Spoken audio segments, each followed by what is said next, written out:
कर रहे हैं उनकी सपोर्ट में ना तो कोई बीजेपी आई अभी तक, ना कांग्रेस, ना पीडीपी, ना एनसी, क्योंकि कोई भी बात नहीं करेगा। क्यों? क्योंकि अब दिया उसके बाद कोई भी इंक्वायरी इनिशिएट नहीं होती है। कोई इंक्वायरी सर, सतीश शर्मा जो है वो मंत्री है हमारा, ठीक है, जियो सर्विस एंड स्पोर्ट्स का। That lady who is who जो अपने आप को who is secretary Jammu and Kashmir sports council as according to me, जो उसका जितना भी काम उसका मैंने देखा है, she is more powerful than that Satish Sharma.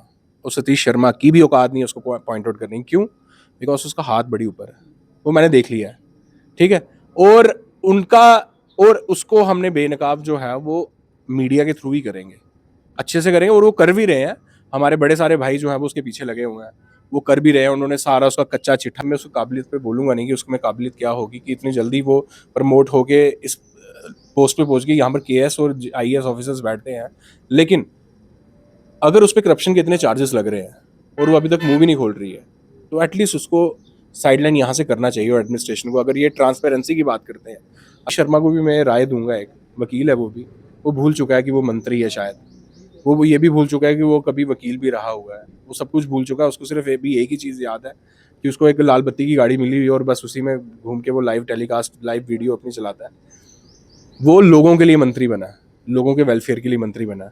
अगर उसका लोगों का वेलफेयर नहीं हो रहा, अगर लोगों की बात नहीं कर पा रहा वो, अगर उसको लगता है कि एक सेक्रेटरी मोर पावरफुल उससे वो काम कर रही है, वो उससे ज़्यादा पावरफुल है, तो मुझे लगता है उसको मंत्री पद अपना त्याग देना चाहिए और चुप करके दरिया में बैठे। दोस्तों, मैं मोहम्मद खालिक, द स्ट्रांग सिग्नल में आपका स्वागत है। दोस्तों, आज बातचीत करेंगे जो एक विवाद है यूथ सर्विस स्पोर्ट्स डिपार्टमेंट के अंदर SO12 को लेकर।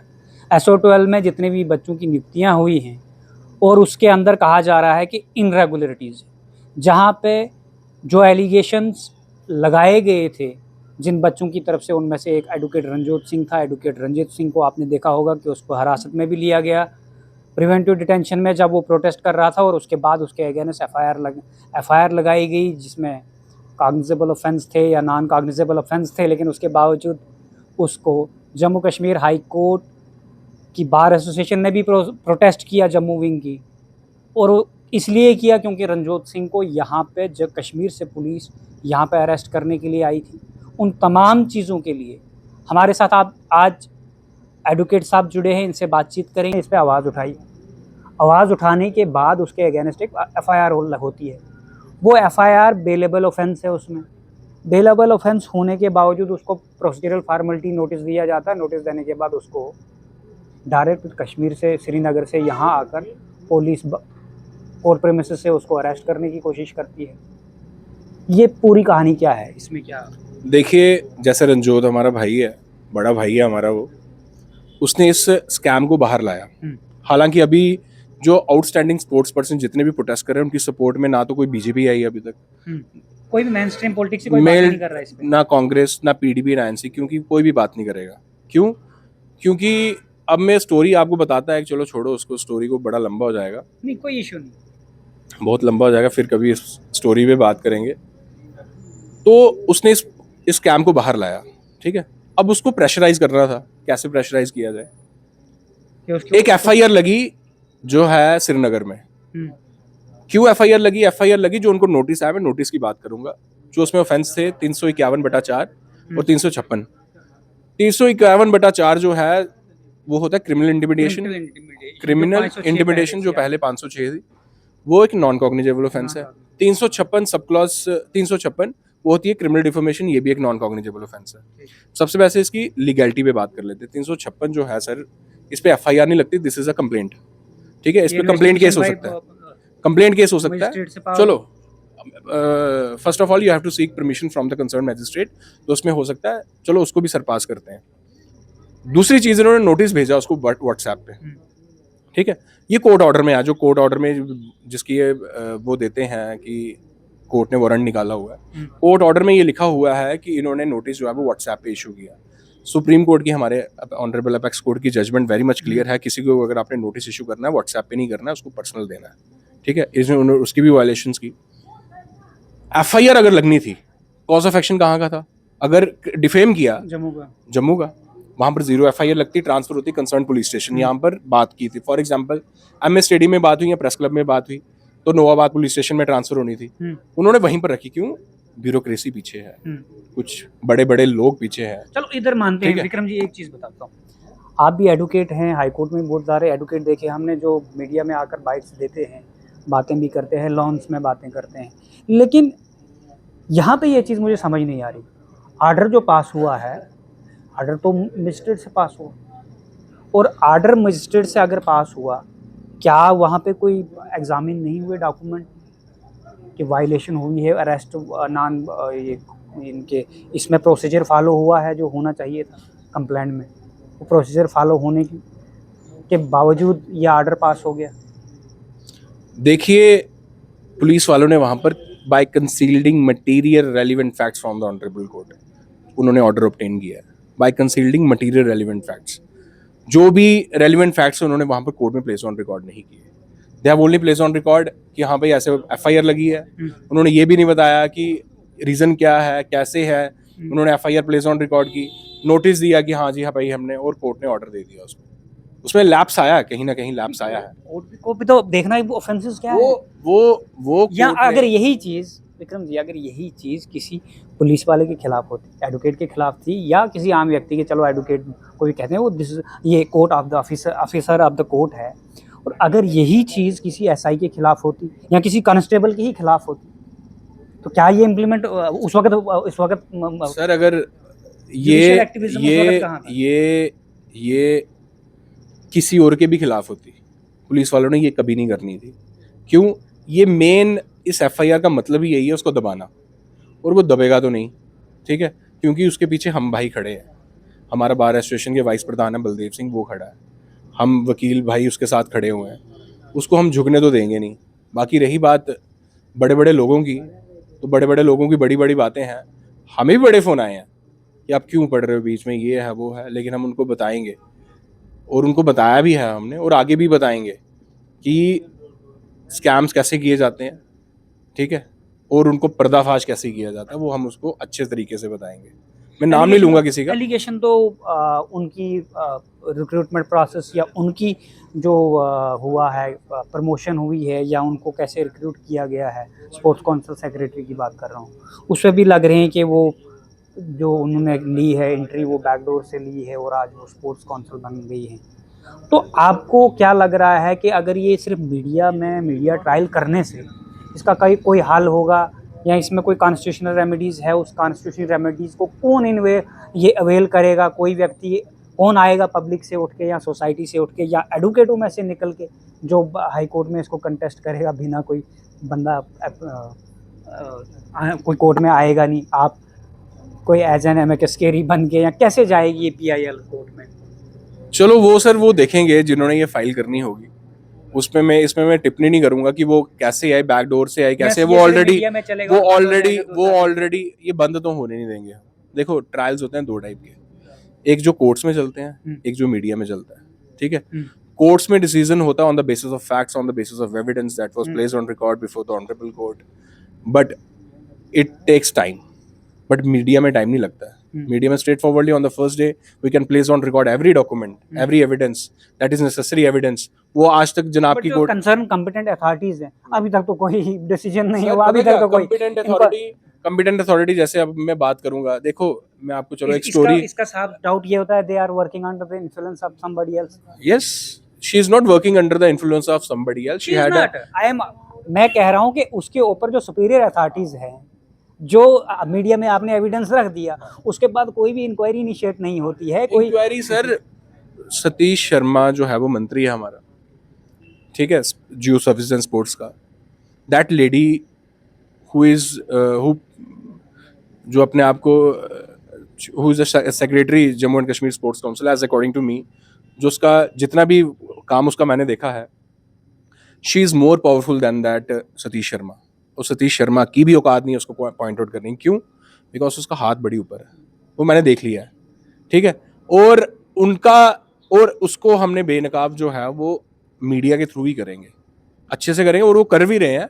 हमारे बड़े सारे भाई जो है वो उसके पीछे लगे हुए हैं, वो कर भी रहे हैं। उन्होंने सारा उसका कच्चा चिट्ठा जो है, जैसे दिलावर सिंह था प्रेसिडेंट युवा राजपूत सभा JNK, उन्होंने भी काफ़ी पोल खोली। रंजोत था भाई हमारा, उसने भी काफ़ी पोल खोली। हमारा विक्रमजीत है भाई IURF से, उसने भी काफ़ी पोल खोली, बलदेव भैया है उसने भी काफ़ी पोल खोली, और ऐसे ऐसे कहीं ना कहीं तो शर्म आएगी मेरे किसी को ना किसी को। कंट्रैक्टर्स के बहुत ज़्यादा कॉल आ रहे हैं, कहते हैं जहाँ जब यहाँ पे ये टेंडर निकलते हैं उसमें भी बहुत ज़्यादा धांधली है। देखो उसमें मैं इसमें कुछ बोल नहीं सकता कि धांधली तो स्पोर्ट्स काउंसिल में आपको नहीं लगता कि कॉन्ट्रैक्टर्स में अथॉरिटी होती को है। कोई डिसीजन लेकर एटलीस्ट उसको उस पोस्ट से रिमूव करके देख दूसरा करना तो डिपार्टमेंट चाहिए, करना तो चाहिए। देखो अगर उसके ऊपर करप्शन के इतने चार्जेस लग रहे हैं, एंटी करप्शन ब्यूरो का भी एक उसको सर्कुलेट हो रहा उसको है केस। उसको उसके ऊपर अगर इतने चार्जेस लग रहे हैं तो गवर्नमेंट को एटलीस्ट, एडमिनिस्ट्रेशन को एटलीस्ट सोचना चाहिए कि ऐसी लेडी को, जो एक टाइम पे चलो उसकी अपनी कोई काबिलियत होगी, अब मैं उसकी काबिलियत पे बोलूंगा नहीं कि उसमें काबिलियत क्या होगी कि इतनी जल्दी वो प्रमोट होके इस पोस्ट पे पहुंच गई। यहाँ पर KS और IAS ऑफिसर्स बैठते हैं, लेकिन अगर उस पर करप्शन के इतने चार्जेस लग रहे हैं और वो अभी तक मुंह भी नहीं खोल रही है, तो एटलीस्ट उसको साइडलाइन यहाँ से करना चाहिए। और एडमिनिस्ट्रेशन को, अगर ये ट्रांसपेरेंसी की बात करते हैं, अगर ये जो है वो बात करते हैं कि हम सब कुछ जो है कोई corruption, zero tolerance towards corruption, अगर ये उसकी बात करते हैं, वैसे ये बातें सारी कागजी होती हैं, मैं इस पर यकीन ज़्यादा करता नहीं हूँ, क्योंकि एडमिनिस्ट्रेशन जो मर्जी हो, गवर्नमेंट जो मर्जी हो, धांधली हर जगह होती है, ठीक है। उसमें हम जाएंगे भी नहीं, ना बात करेंगे, क्योंकि अपर लेवल पे पता नहीं होती चीज़ें और लोअर लेवल पे चीज़ें चलती रहती हैं। लेकिन हाँ, एडमिनिस्ट्रेशन को ज़रूर इस पे जो है वो संज्ञान लेना चाहिए। जो सेक्रेटरी है अभी बनी हुई यूथ JNK स्पोर्ट्स काउंसिल की, इसको हटाना चाहिए। और सतीश शर्मा को भी मैं राय दूंगा, एक वकील है वो भूल चुका है कि वो मंत्री है शायद, वो ये भी भूल चुका है कि वो कभी वकील भी रहा हुआ है, वो सब कुछ भूल चुका है। उसको सिर्फ एक ही चीज़ याद है कि उसको एक लाल बत्ती की गाड़ी मिली हुई है और बस उसी में घूम के वो लाइव टेलीकास्ट, लाइव वीडियो अपनी चलाता है। वो लोगों के लिए मंत्री बना है, लोगों के वेलफेयर के लिए मंत्री बना है। अगर उसका लोगों का वेलफेयर नहीं हो रहा, अगर लोगों की बात नहीं कर पा रहा वो, अगर उसको लगता है कि एक सेक्रेटरी मोर पावरफुल, उससे वो काम कर रही है, वो उससे ज़्यादा पावरफुल है, तो मुझे लगता है उसको मंत्री पद अपना त्याग देना चाहिए और चुप करके वो तो दरिया में बैठे, दरिया के पास ऑलरेडी बैठे। कैबिनेट ने डिसीजन ले लिया है कि ये उमर अब्दुल्ला सरकार ने डिसीजन ले लिया है कि उसको ड्रॉप करना है। नहीं, वो अगर जो बंदा नालायक इंसान हो, जो अपनी, he is a minister, cabinet minister, और कैबिनेट मिनिस्टर जो है उसके पास पावर्स ही नहीं है कोई, तो फिर क्या कैबिनेट मिनिस्टर? सिर्फ लाल बत्ती की गाड़ी लेनी है, स्कॉट लेना है। इट्स बेटर है कि आप एक ऐसे स्कॉर्पियो ले लो जो नॉर्मल MLS को मिलती है, जरूरी इनोवा में घूमना है दरिया के पास इनोवा बैठे हो। अपनी रखी है, गवर्नमेंट की गाड़ी नहीं। मैं गवर्नमेंट की बात कर रहा हूँ, जो स्कॉर्पियो गवर्नमेंट की गाड़ी ले लो, क्यों इनोवा में क्यों घूमना है? आप अपनी गवर्नमेंट की गाड़ी लो, उसमें आराम से घूमो अपनी स्कॉट लेके, क्यों मंत्री पद लेना अगर आपने लोगों की हेल्प ही नहीं कर पा रहे हो? जो संतोष ट्रॉफी का इंक्वायरी की उसने कि विद इन 24 आवर्स में, विद इन 48 आवर्स में फैसला होगा, ये वो टीम खेल के भी आ गई, सब कुछ हो गया, अभी तो उसकी इंक्वायरी कंप्लीट नहीं हुई। तो ये बताती है कि उसमें कितना अब लैप्स है। विक्रमजीत साहब को क्या लगता है कि क्या अगर गवर्नमेंट, अगर एग्जीक्यूटिव बॉडी, कमिश्नर, ये सारे लोग कोई भी एक्शन इनिशिएट नहीं करेंगे, जो लास्ट कॉन्स्टिट्यूशनल रेमेडीज है उन बच्चों के लिए जिनके साथ अन्याय हुआ है, क्या उसको कोई कॉन्स्टिट्यूशनल मैटर बनाकर हाई कोर्ट में कंटेस्ट नहीं कर रहे हैं वो, उन्होंने पहले वो तो कैट बेंच में लगा। देखो पहले कोई भी सर्विस मैटर होता है वो कैट बेंच में लगता है, उसके बाद हाई कोर्ट में आता है। अब वो शायद वो हाई कोर्ट में भी कर रहे हैं, वो अपनी कॉन्स्टिट्यूशनल रेमेडीज जो भी लेकिन हैं। एसओ को किसी ने चैलेंज थोड़ी किया है। एसओ चैलेंज नहीं किया किसी ने भी, वो एसओ चैलेंज तो हाई कोर्ट में होगा। एसओ चैलेंज हाई कोर्ट में होगा, वो एसओ चैलेंज भी करेंगे जब उनका वो होगा। लेकिन पॉइंट, अब सेकंड पॉइंट, सबसे मेन पॉइंट ये है, SRO, एसओ है ना ये, क्या ये भी रेट्रोस्पेक्टिव चलेगा? या SRO जब बनता है या SO बनता है, फॉर एग्जांपल आज बना, ये इम्प्लीमेंट आने वाली पोस्टों पे होगा, या पिछले जिसने 2022 में SO बन रहा है तो 2017 वालों को इसके बेनिफिट दिया जाएगा? ये भी एक सबसे बड़ा कॉन्स्टिट्यूशनल बात, और इस पे जजमेंट भी है। सर लिस्ट आउट हो चुकी है, लिस्ट स्टे नहीं है, जब ये व्यक्ति लग जाएंगे, आप भी वकील हैं, मैंने भी हाई कोर्ट में बहुत सारे केस ऐसे देखे, जब एक बार उनकी नियुक्ति हो गई, जब तक आप ये प्रूफ नहीं करोगे ऑनरेबल हाई कोर्ट में कि भैया इनकी नियुक्ति गलत है, तब तक वो 20-25 साल नौकरी भी कर लेंगे। क्या उस लिस्ट पे कोई एडवोकेट या कोई बच्चा स्टे ले रहा है या उस कैट बेंच के भरोसे रहेंगे वहाँ पे कब डिसीजन होगा? वो तो पहले का ही केस सब जुडिशियल। नहीं, वो सब्जुडाइज अभी कैट में है, वो हाई कोर्ट में लगा रहे हैं।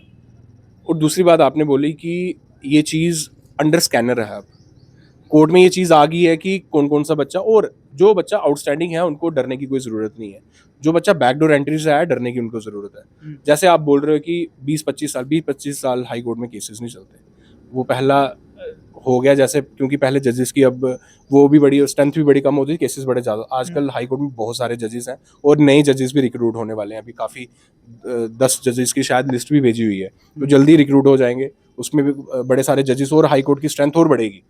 और जैसे आपने बोला कि 20-25 मैं साल, कह रहा हूँ एक बार ज्वाइनिंग हो चुकी 20 तो कोई हार्डली मैटर। यहाँ पर 7 साल के बाद जो है एक अभी एक पोस्ट इमरजेंसी का आपने देखा होगा कि हाँ। कब कितने सालों के बाद हुआ, वो तो बंदे नियुक्त हो गए। हाँ, वही तो बाहर निकाला ना, बाहर तो निकाला ना। एक बंदा जो है फॉर एग्जांपल आज 30 की साल में 25 की साल में जॉब लेता है, उसको 10 में साल एफआईआर लगी थी, यहाँ तो अभी कुछ भी नहीं। सब कुछ होगा सर, सब कुछ होगा, क्योंकि यहाँ पर बड़े बड़े लोग पीछे बैठे हुए हैं और सब लोग जैसे जैसे ढहते जाएंगे, जैसे जैसे ध्वस्त होते जाएंगे, सब कुछ होता जाएगा। लेकिन it will take time, because बड़े पावरफुल लोग हैं। मैं आपको पहले भी बताया, अभी भी बता रहा हूँ, इनके पीछे बड़े पावरफुल लोग हैं। ठीक है, तो ये थे हमारे साथ विक्रमजीत जी, इनसे हमने पूरी बातचीत की। अब आगे क्या होता है, आप फर्दर अपडेट के लिए द स्ट्रांग सिग्नल को फॉलो कीजिए, देखते रहिए द स्ट्रांग सिग्नल। धन्यवाद।